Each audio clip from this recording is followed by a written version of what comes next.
Assalamualaikum warahmatullahi wabarakatuh. Halo teman-teman semuanya. Tahukah kalian, dahulu negara-negara di Asia Tenggara pernah terjadi konflik dan perang antar negara loh. Nah, kalau teman-teman belum tahu, sini aku kasih tahu. Tapi sebelumnya kita kenalan dulu yuk. Perkenalkan, nama aku Nabila Soliha yang bakal ngejelasin materi tentang latar belakang dari pembentukan ASEAN. Di pertengahan abad ke-20, kawasan Asia Tenggara banyak dihadapi berbagai masalah. Tapi ada juga beberapa yang baru merdeka dari penjajah, seperti negara Indonesia, Malaysia, dan juga Filipina.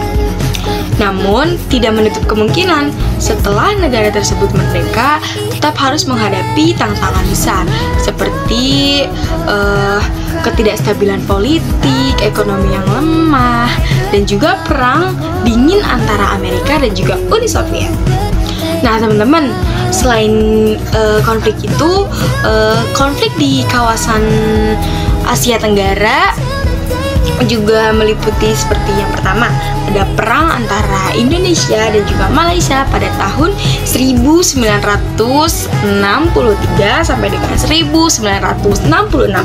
Yang kedua ada perang Vietnam pada tahun 1955 sampai dengan 1975.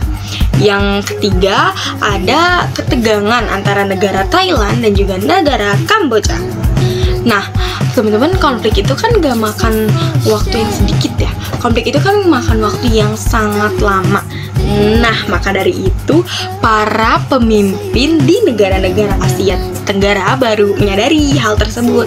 Akhirnya terciptalah keinginan untuk perdamaian dan juga kemajuan. Lalu lahirlah ide-ide baru dengan membuat sebuah organisasi regional yang tujuannya menyatukan antara negara-negara di Asia Tenggara. Halo teman-teman semuanya, sekarang kalian udah tahu kan latar belakang dari ASEAN? Nah, sekarang giliran aku, Vika Puspita, untuk menjelasin berdirinya ASEAN dan deklarasi Bangkok ya. Pada tanggal 8 Agustus 1967, ada 5 negara di Asia Tenggara yang berkumpul di Bangkok, Thailand, teman-teman. Kalian penasaran nggak sih negara apa aja? Nah, negaranya itu ada Indonesia, Malaysia, Filipina, Singapura, dan Thailand. Kelima negara ini diwakili oleh para menteri luar negeri mereka masing-masing, yaitu ada Adam Malik dari Indonesia, ada Tun Abdul Razak dari Malaysia, ada Narcisa Ramos dari Filipina, ada Isra Jaratam dari Singapura, dan ada Tanah Koman dari Thailand. Mereka menandatangani deklarasi Bangkok yang menjadi dasar berdirinya Association of Southeast Asian Nations atau ASEAN. Teman-teman tahu gak sih tujuan dari deklarasi Bangkok itu? Kalau kalian mau tahu, aku bakal jelasin apa aja tujuan dari deklarasi Bangkok itu. Yang pertama, ada mempercepat pertumbuhan ekonomi, kemajuan sosial, dan perkembangan kebudayaan di kawasan Asia Tenggara. Yang kedua, meningkatkan perdamaian dan kestabilan regional. Yang ketiga, meningkatkan kerjasama dan saling membantu untuk kepentingan bersama dalam bidang ekonomi, sosial, teknik, pengetahuan, dan administrasi. Yang keempat, memelihara kerjasama yang erat di tengah-tengah organisasi regional dan internasional yang ada. Dan yang kelima atau yang terakhir, itu meningkatkan kerjasama untuk memajukan pendidikan, latihan, dan penelitian di kawasan Asia Tenggara. Dengan berdirinya ASEAN, negara-negara Asia Tenggara mulai menjalin hubungan lebih erat dan mengurangi konflik.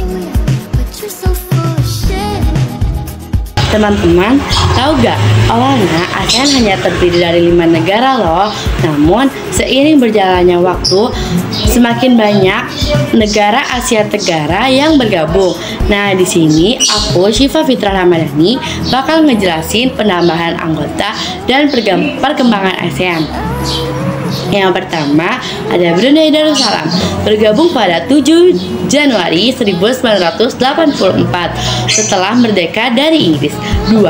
Vietnam, bergabung pada 28 Juli 1995 setelah berakhirnya perang Vietnam.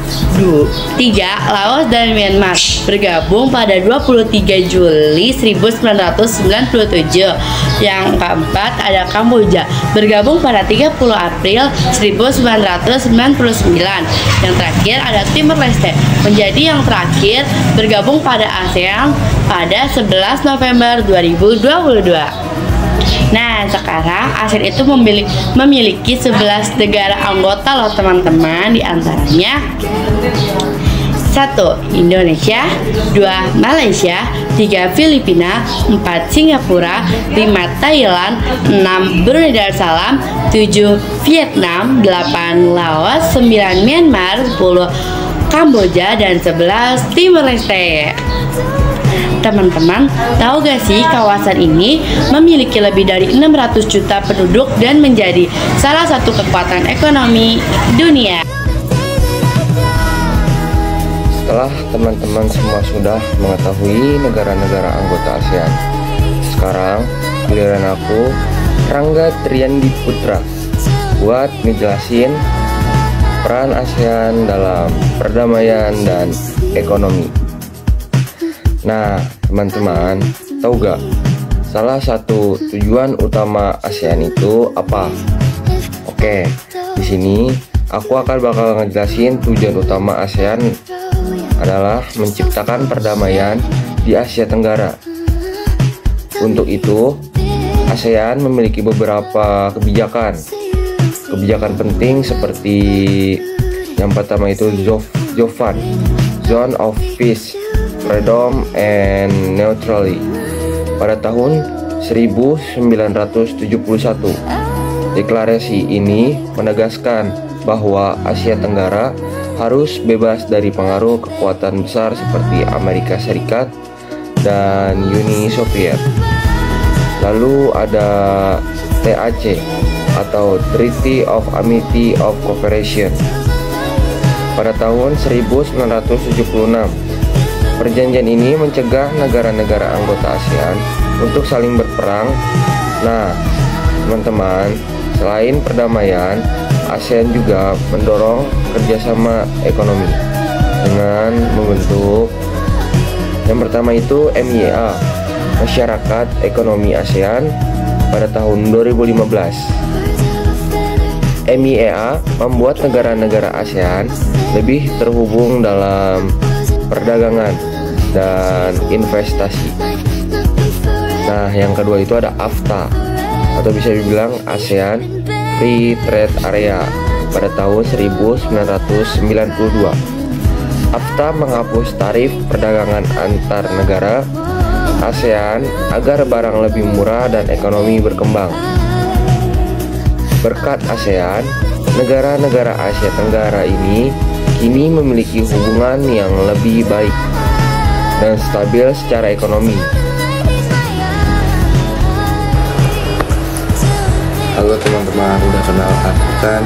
Pasti dong si keren kece yang sudah pasti ditunggu-tunggu kalian akhirnya muncul juga buat nyampein materi mengenai ASEAN ini. Sekarang aku Aryan Bakti Prasojo bakal nyampein materi tentang tantangan dan masa depan ASEAN. Teman-teman tuh gak sih, meski ASEAN sudah berkembang pesat, ada banyak tantangan yang masih harus dihadapi loh. Nah, seperti satu, masalah rohingya di Myanmar, yaitu krisis pengungsi dan konflik etnis Myanmar menjadi tantangan besar bagi ASEAN.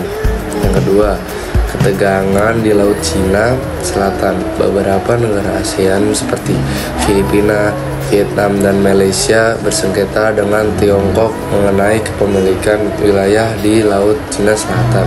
Yang ketiga, perbedaan ekonomi antar negara. Negara-negara ASEAN memiliki tingkat ekonomi yang berbeda. Singapura sangat maju, sementara Laos dan Myanmar masih berkembang. Namun, ASEAN terus berusaha menyelesaikan masalah ini dengan diplomasi dan kerjasama. Dengan semangat persatuan, ASEAN bisa menjadi organisasi yang semakin kuat di masa depan. Teman-teman, udah kenal aku kan? Aku adalah pemateri terakhir yang akan membahas penutupan juga pesan moral mengenai materi hari ini.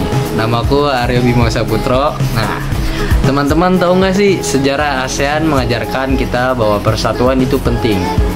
Dahulu, negara-negara Asia Tenggara sering berkonflik dan tidak stabil. Tetapi, setelah bergabung dalam ASEAN, mereka bisa bekerja sama, berdamai, dan berkembang bersama.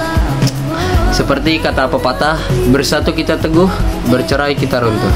Asik. Maka dari itu, sebagai generasi muda, kita harus mendukung ASEAN dengan cara yang pertama, mengenal lebih dalam budaya negara-negara ASEAN. Yang kedua, bisa belajar bahasa asing seperti bahasa Inggris atau bahasa negara ASEAN lainnya. Dan yang ketiga, mempromosikan perdamaian dan persahabatan antar negara. Masa depan ASEAN ada di tangan kita. Mari kita lanjutkan perjuangan para pendiri ASEAN dengan menjaga persatuan dan kerjasama di Asia Tenggara. Terima kasih. Wassalamualaikum warahmatullahi wabarakatuh.